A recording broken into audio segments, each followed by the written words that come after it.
Hi, buddy. This is Going Public. I am Harry McCullough, joined today by David Ravelade, Executive Director of the Terrebonne Port Commission. Dave, thanks so much for being with us, man.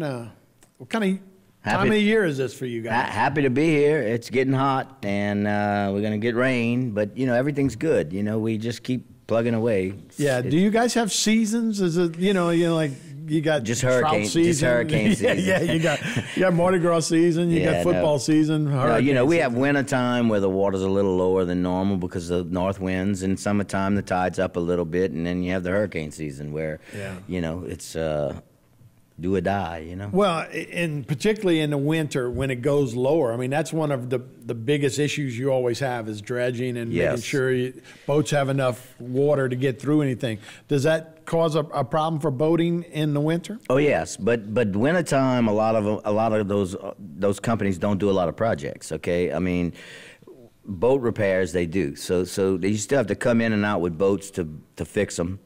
And yeah, they do have issues. You know, it just depends. And we have Indian summers during the winter, so sometimes you know you have a two week north wind, and then all of a sudden you know it's 80 degrees and you know it's humid and feels like summertime, and the tide comes up. Once you get the south wind, the tide comes back up. You know? Right.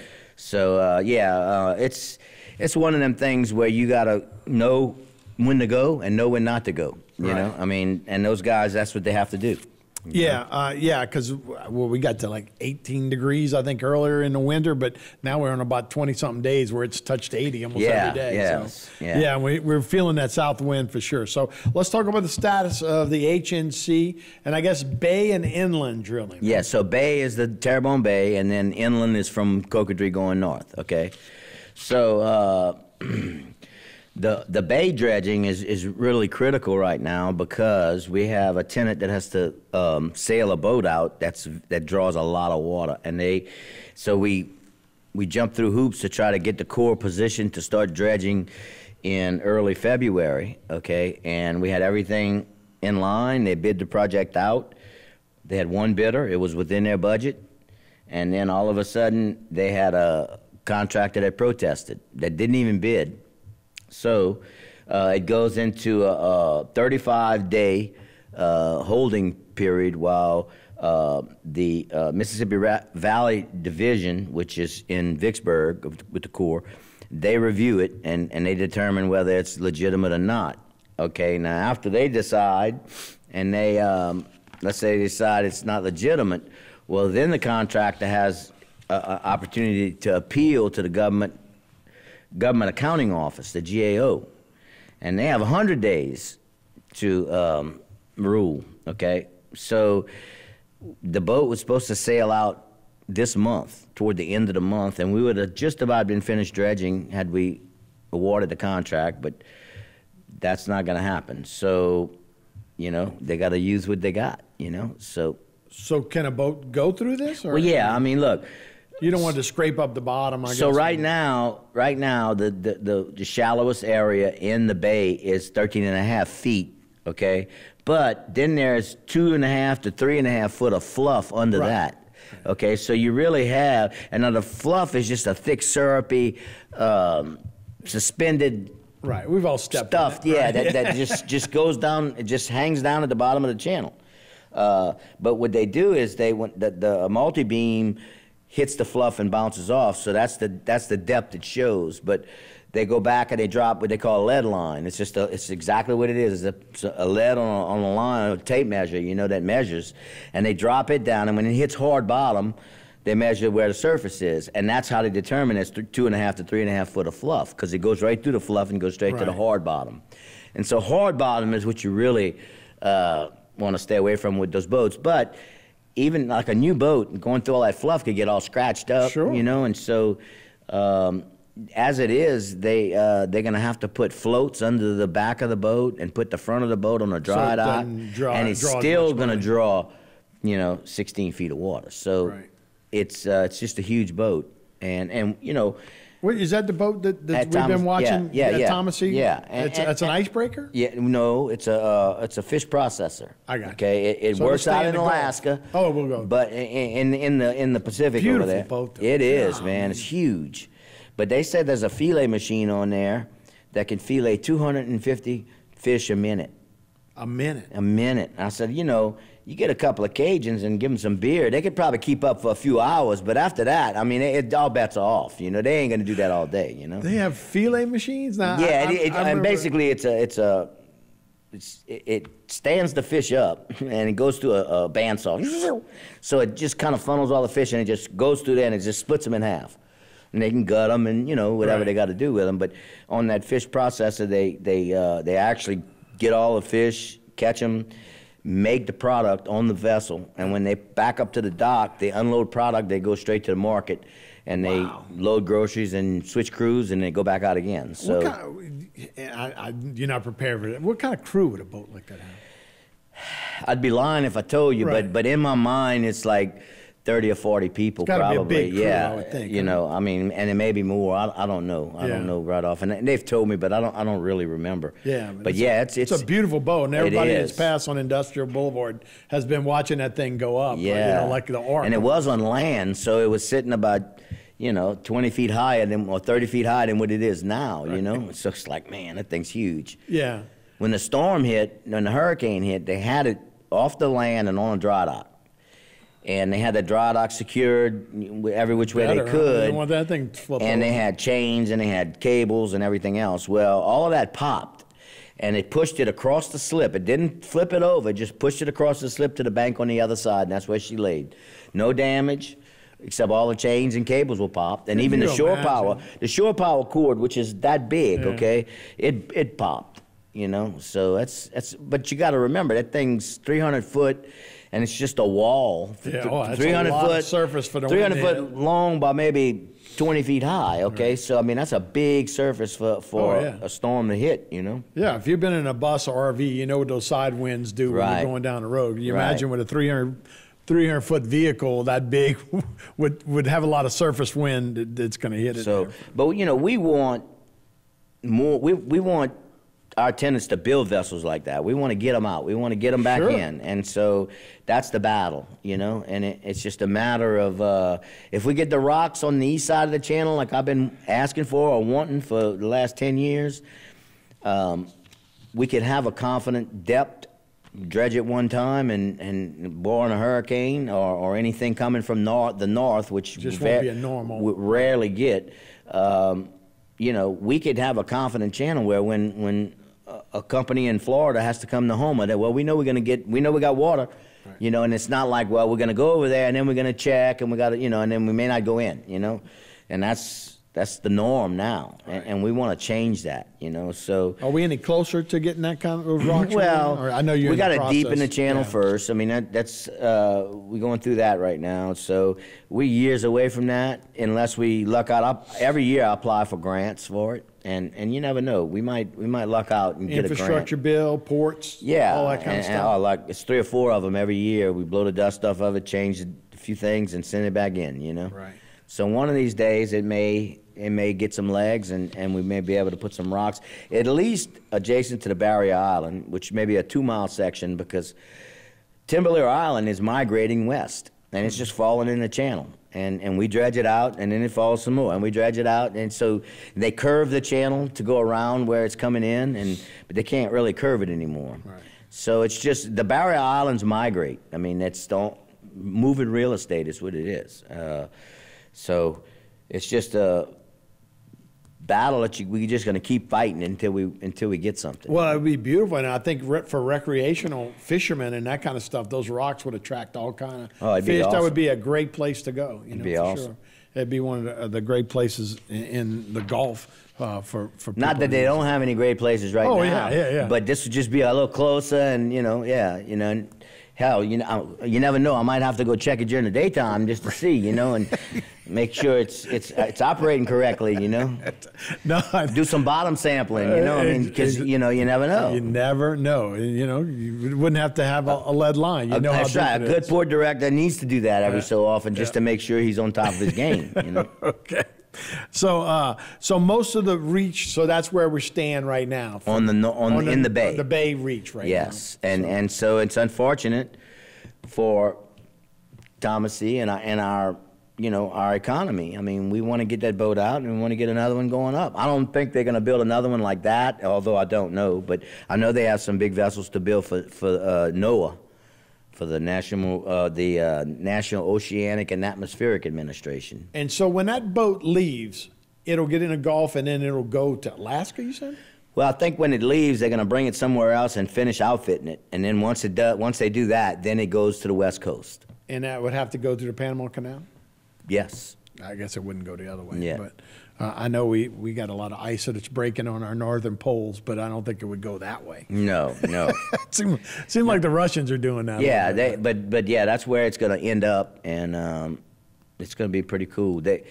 I think Thomas, he's done a great job. I mean, they're, you know, I mean, for a fabricator like them to take that project and build it, I mean, that's huge. No, it's spectacular, man. And you're right. But I think that's what, you know, what the Terrebonne Port Commission is all about, when the port is all about there. You got a local success story. Those guys came up, you know, shrimping and ice factories and all that. And now they got, you know, a state-of-the-art. You got to take your hat off to them. They doing a good job. But that's a success story and something that can be done right here in Terrebonne Parish, which is, we need a whole lot more of that. All right, we'll take a break, Dave. We'll be right back. We'll talk about the northern part of the HNC when we come back on Going Public.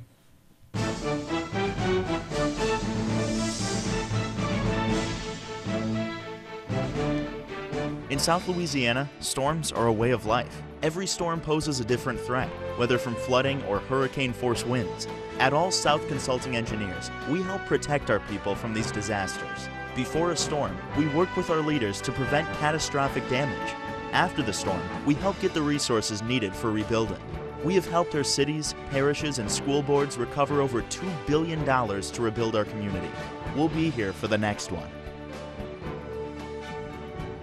Led by a 7-member commission, the Terrebonne Port was created to assist our local industry in promoting economic development. We monitor government regulations that affect our local industry and work with the U.S. Army Corps of Engineers to secure maintenance dredging funds. Because the HNC is the main artery for the heartbeat of Terrebonne's economy, Terrebonne Port fights a constant battle for funding to maintain the federally authorized navigable depth. We are now leasing waterfront and non-waterfront property. Terrebonne Port Commission, serving our industry to keep Terrebonne thriving. A new company with a lot of history. GIS Engineering has rapidly grown its brand around an experienced team of professionals. GIS Engineering is a full-service planning, engineering, procurement, and construction management company specializing in coastal protection and restoration, upstream and downstream industrial, and transportation infrastructure projects. Putting people first, GIS Engineering, a new company with a lot of history.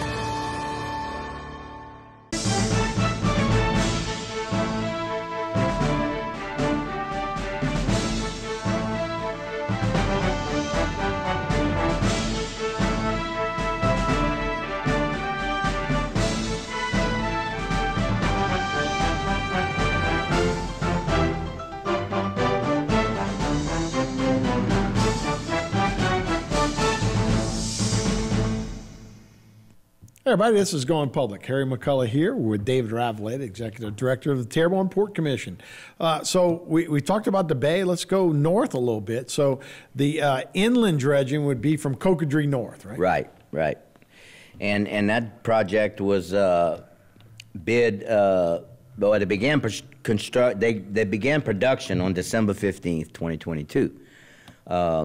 The contract has a total of 483,000 cubic yards and 8.4 miles of length of channel to be dredged. Now, this project's going to be done in 3 sections. It's non-continuous, so they're going to do, I think the first section is mile 25 to mile 28.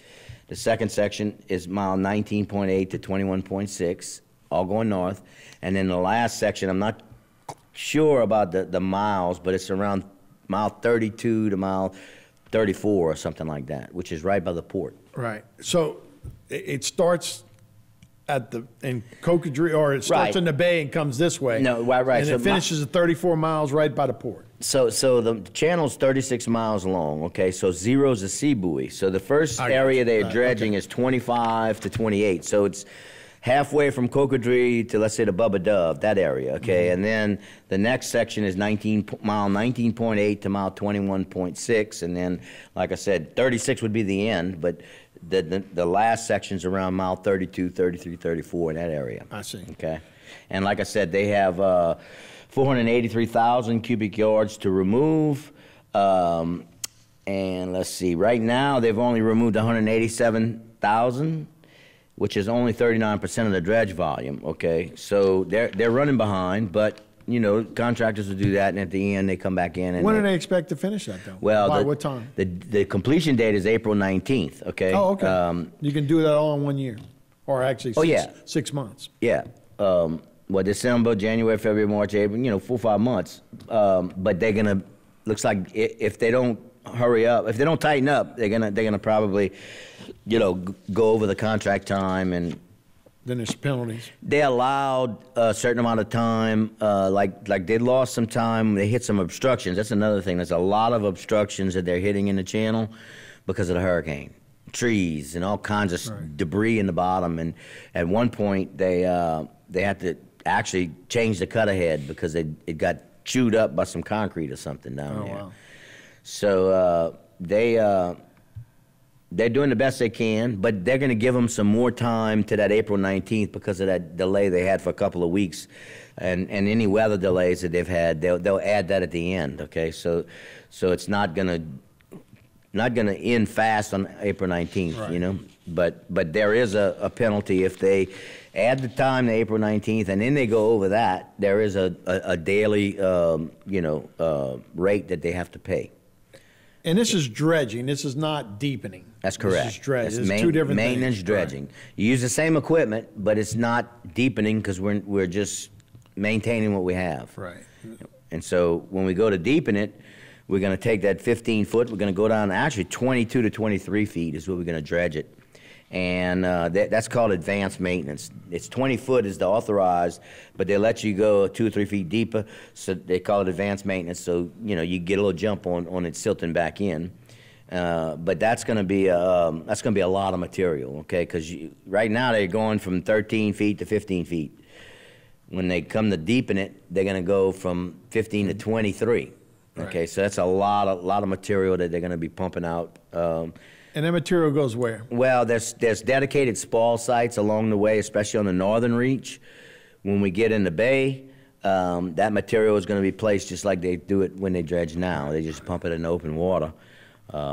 We would love for them to use it beneficially and pump it on the island here and there, but you don't realize how far these distances are. You know, when they're at mile 7 and they got to pump it to the Timberlake Island, they gotta pump that sand 3 or 4 miles, and it takes booster pumps, and it's expensive. Yeah. Okay, so the Corps won't pay any incremental costs. All they do is put the pipe out 100 yards outside the vessel on the west side, and they just open flow it.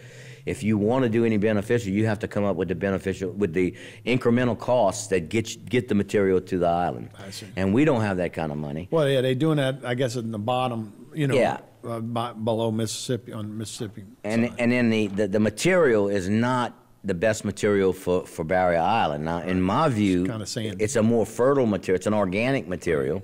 In my view, they ought to pump it on the backside of the island and let it enhance the vegetation because it's very fertile. And everybody would love to do that, but like I said, there's a cost involved, and it's just something that we can't afford to do. Right. So the next section was just the surveys. Let's see, obstructions in the channel. We talked about that.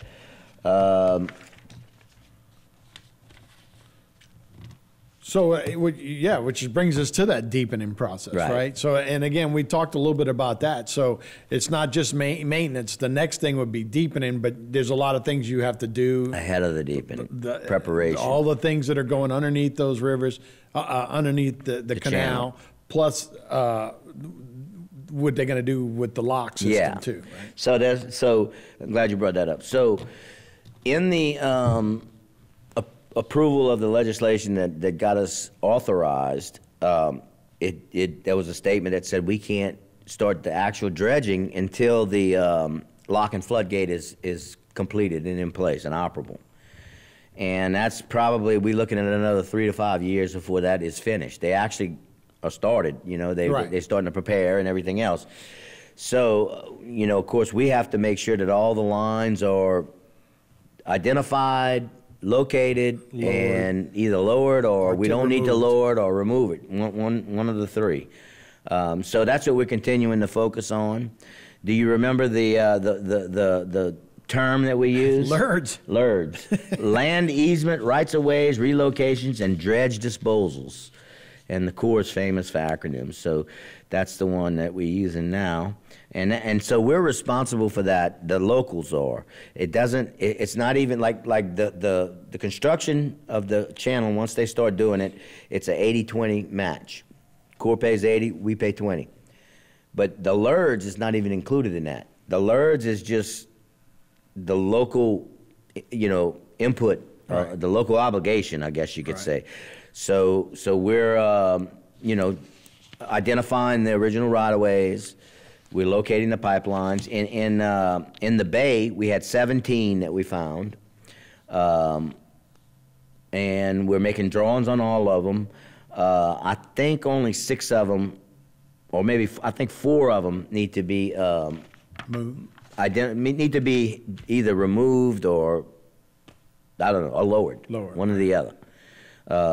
So we just going through the process, and then they've also started going north, you know, from Cocodrie, and the study indicated that there was like 40 lines north of Cocodrie, and last I talked to Bill, and he said they found over 60-something of them. So there's more than what they identified. So of course that's gonna make the cost go up. Okay, on the LERDs, which the state's paying for. So the state gives us the money. You know, we do the project, we send an invoice to the state, and it's money through capital outlay, and they approve it, and they send us a check.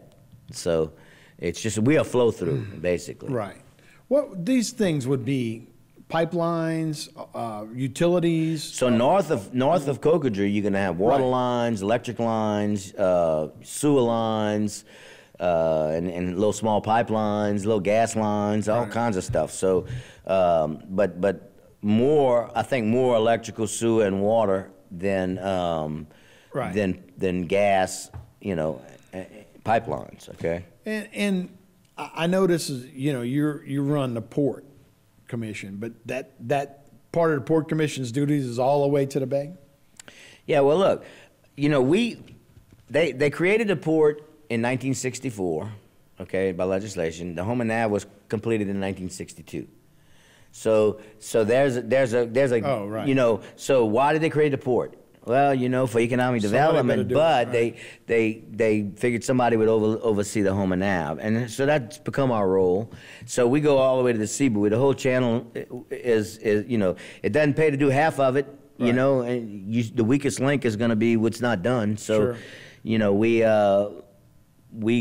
do what we got to do. We contact the Corps, we contact the federal government, we keep everybody informed, and we keep the project moving to get it deepened. Yeah, you answered my question. I was about to say, well, what happens before that? But it almost came hand in hand, just 2 years apart. Yeah, and you guys coming up on 60 years, huh? Yep.